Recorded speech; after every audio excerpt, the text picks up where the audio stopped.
شروع میں دو وضاحتیں کرنا چاہتا ہوں. ایک تو یہ کہ لوگوں کے دماغ میں یہ ہے کہ کوئی ایک نیا بجٹ پیش کیا جا رہا ہے، تو یہ ایک بجٹ نہیں ہے. یہ معیشت کی اصلاحات کرنے کے لیے، سرمایہ کاری کو بڑھانے کے لیے، صنعتی پیداوار کو بڑھانے کے لیے، زراعت کو ترقی دینے کے لیے ایک اصلاحات کا پیکج ہے جو میں آج پیش کر رہا ہوں. السلام علیکم ناظرین، میں ہوں سبی کاظمی، آپ کا ہوسٹ، اور آپ دیکھ رہے ہیں programme live with Sabi Kazmi straight from Melbourne Australia. ناظرین، ایک غریب ملک ایک امیر ملک میں کیسے بدلتا ہے؟ آپ سب لوگ پاکستان میں یا دنیا بھر میں ہر فرد یا گھرانہ ایسا موجود ہوگا جس میں ایل جی، سیمسنگ، ہینڈائی، ہوائی، وہ تمام مصنوعات آپ اپنی روزمرہ زندگی میں استعمال کرتے ہیں. یہ تمام مصنوعات جس ملک سے آتی ہیں اس کا نام ہے ساؤتھ کوریا. ساؤتھ کوریا آج دنیا سے 12-13 سال آگے ہے. مثال کے طور پر اگر ہم 2019 میں یہ مصنوعات استعمال کر رہے ہیں تو ساؤتھ کوریا ٹیکنالوجی میں، اپنے علم میں، فن میں، مہارت میں، ہر چیز میں دنیا سے اس وقت 2031 میں موجود ہے. ساؤتھ کوریا شروع سے ایسا نہیں تھا. 1953 میں پاکستان بننے کے 6 سال بعد جب کوریا کے 2 ٹکڑے ہوئے، ساؤتھ اور نارتھ، تو نارتھ کے پاس تمام انڈسٹریز، تمام سرمایہ، فارمنگ، ایگریکلچر اور ریسورسز چلے گئے. نارتھ کے پاس سارا کچھ چلے جانے کے بعد بھی ساؤتھ کوریا کے پاس کچھ نہ بچا.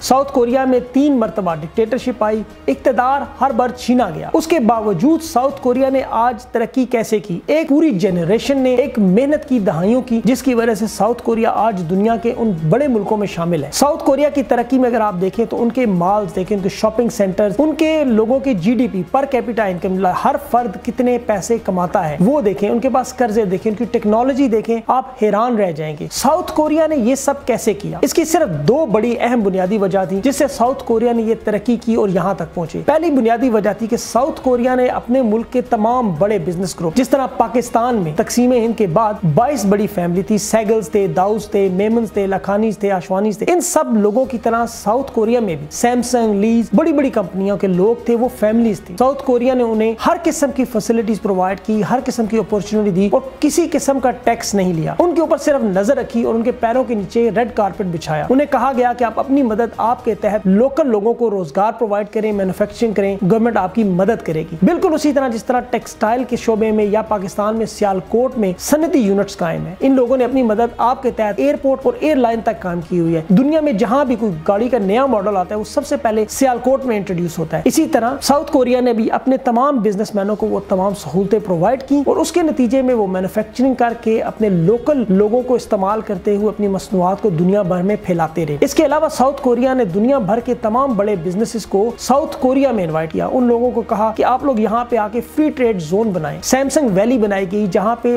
لوکل لوگوں کے لیے ایک بہت پرکشش ماحول تھا کہ وہ لوگ وہاں نوکری کرنے کے لیے ہر کام کرنے کو تیار ہوتے تھے. اس کے علاوہ دوسرا بڑا کام، ساؤتھ کوریا نے تعلیم پر توجہ دی. انہوں نے لوگوں کو MBA یا ماسٹرز اکاؤنٹنگ پڑھا کر صرف مارکیٹ میں نہیں بھیجا کہ وہ باہر جا کے نوکریاں تلاش کریں. انہوں نے لوگوں کو ہنر مند بنایا. ہر اسکول میں پریکٹیکل تعلیم کو لازمی قرار دیا گیا جسے ٹریننگ اینڈ فردر ایجوکیشن کہتے ہیں. اس کے تحت تمام لوگ اپنی یونیورسٹی اور کالجز میں وہ ہنر سیکھ کر باہر آتے تھے جس کی آلریڈی مارکیٹ میں ڈیمانڈ تھی. اس ہنر کے ذریعے وہ لوگ بڑے آرام سے اپنے ملک میں نوکری تلاش کر لیتے، اگر نہیں تو وہ پھر دنیا کے دوسرے ممالک جیسے جاپان چلے جاتے اور وہاں پر انہیں نوکریاں مل جاتی. پاکستان کے صورتحال کو اگر آپ دیکھیں، پاکستان میں پیپسی نے محترمہ بینظیر بھٹو کے دور میں انفراسٹرکچر، سڑکیں بنانا اور لوکل لوگوں کو روزگار دینے کے نام پر انویسٹمنٹ کرنے کے لیے آئے، لیکن محترمہ کی ٹیم میں لوگوں نے ان سے کمیشن، کک بیکس مانگ کر انہیں ٹیکس میں چھوٹ نہیں دی، جس کی وجہ سے وہ دل برداشتہ ہو کر انڈیا میں چلے گئے، وہاں انویسٹمنٹ کر دی. پاکستان میں اگر آپ نے ترقی کرنی ہے تو آپ کو کچھ کام کرنے ہوں گے جو بہت ضروری ہیں. پہلے مرحلے پر ہمیں اپنے تمام بزنس مینز کو ہر قسم کی وہ اپرچونٹیز دینی ہوں گی جن کی وجہ سے ان کا بزنس، ان کا کام آگے بڑھے گا. دوسرے مرحلے پر ہمیں کیش کو ڈسکریج کرنا ہوگا. ہمیں وہ تمام کام جو کیش لین دین ہوتی ہے وہ تمام ٹیکس بریکٹ میں لانے ہوں گے. ہمیں اپنی تعلیم میں ہنر اور پریکٹیکل کو لازمی شامل کرنا ہوگا تاکہ ہمارے بچے صرف ڈگری، ایک پیس آف پیپر ہاتھ میں لے کر باہر مت جائیں، ان کے پاس واقعی وہ کام آتا ہو انہیں جس کے لیے انہوں نے پڑھائی کی ہے. وزیر اعظم نے کفایت شعاری کا مظاہرہ کرتے ہوئے اپنے گھر سے آغاز کیا، لیکن DCO، DPO، اسسٹنٹ کمشنر، ان لوگوں کے گھروں میں اگر آپ دیکھیں تو یہ 8-8 کنال کے گھروں میں رہتے ہیں جہاں پر شام کے وقت بچوں کی تعلیم کے لیے بڑا خوبصورت اور اچھا ماحول تیار ہو سکتا ہے. حکومت کو اس بات پر سوچنا چاہیے. حکومت کو ٹیلنٹڈ لوگوں کا ایک پول بنانا چاہیے.